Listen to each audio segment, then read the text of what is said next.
Raise your hand if you've ever tried to fix your energy and accidentally ended up more tired than when you started. You know the cycle. You feel a tiny spark of motivation. You book the gym classes. You prep the green juice. You commit to the 5 a.m. wake up. And by Wednesday, you're face down on the sofa feeling like a total failure. I have done that a million times, okay? I have been on strict routines that left me burnt out and feeling sorry for myself for not being disciplined. If you feel like you're doing all the right things but your body's still saying no, then this video is for you. A lot of wellness advice is basically just hustle culture covered in yoga leggings. It tells you to push harder and to be more disciplined, that consistency is key, even when you're exhausted. But when you're already redlining, when you're overwhelmed, depleted, or burnt out, that advice is not a solution, okay? It's an anchor. It just adds more pressure to a system that's already about to pop a fuse. Today, we're talking about a different approach. We're moving away from fixing yourself and towards rebuilding energy slowly, safely, and sustainably.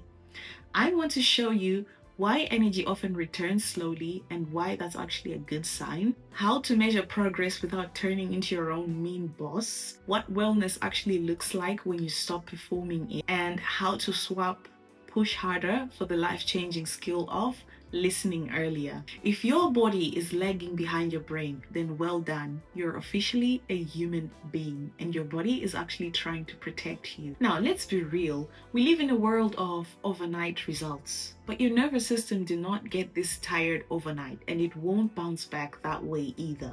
Energy is not a light switch that you just flip on. It's an ecosystem. It involves your hormones, your gut, your sleep quality, and most importantly, your sense of safety. When you've been under high pressure for months or years, your body goes into power save mode. It becomes cautious.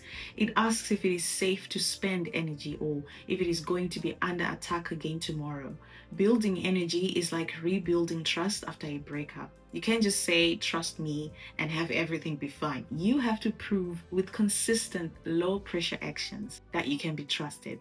This is why you might eat perfectly for a week, but still feel like you're walking through mud.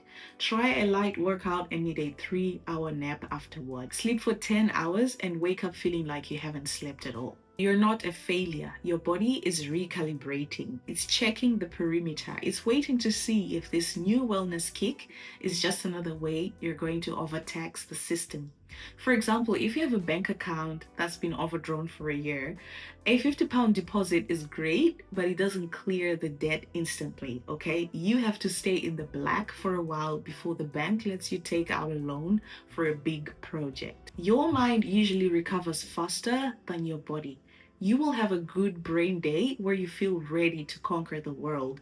You'll overspend your energy and then your body pulls the emergency brake. Your body is trying to keep you from total bankruptcy. Wellness culture treats effort as a proof of merit. If you are not sweating or vibrating with caffeine or checking off 20 habits, are you even trying? But in burnout recovery, intensity is the enemy of intimacy. When you push through fatigue, your brain says discipline, but your body says stress. And stress does not restore energy. It steals from your future self to pay for your present productivity. This then creates the yo-yo vitality loop where you feel 10% better, you try to do 100% more, but then you crash, you feel guilty and lazy, you wait until you're desperate, then try again harder. Now, your motivation is fine, but your pacing sucks. Sustainable wellness is about learning to stop before you crash, not to learn how to recover after it. This requires a weird, quiet kind of bravery, the courage to stop when you still have a little gas left in the tank and not to push yourself. Now, most of us measure progress like we're grading a school paper. Did I hit my steps? Did I eat the salad? And if you have not been able to do so, then we get resentful. But when you're rebuilding, capacity is the goal, not effort. Think of a phone with a degraded battery. You don't measure its health by how many apps you can force it to run at once. You measure it by, does it hold a charge longer? Does it stop getting hot when it's plugged in? Does it charge back up faster? Real progress looks like the absence of dread. You don't feel like you're bracing yourself for a day, The buffer zone, where you finish a task and don't immediately need to lie down in a dark room. The soft landing, where you had a busy day but you didn't crash, you just felt normal tired. And the guilt-free no, where you said no to a social plan because you felt that your battery was hitting 20% and you didn't spend the night hating yourself for it. Consistency without force is the ultimate metric. If your routine requires constant self-bullying to get started, it's not a wellness routine, it's a compliance drill.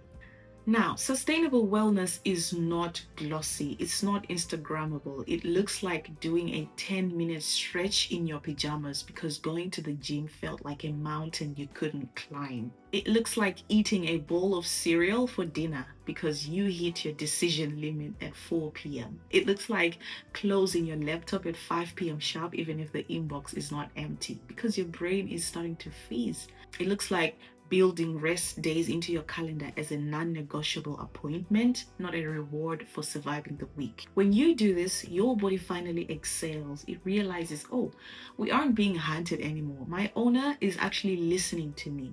That is the moment the power save mode turns off. That's when the energy returns in a steady, reliable stream. It's slower than the 30-day challenges promise, but it actually lasts. If you take one thing from this, stop trying to push harder and start trying to listen earlier. Listen to the first sign of a headache, the first sigh, the first moment your brain wanders.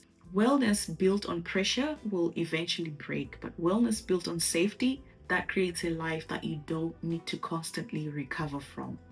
Thanks for being here. You're doing better than you think you are. I'll see you in the next video.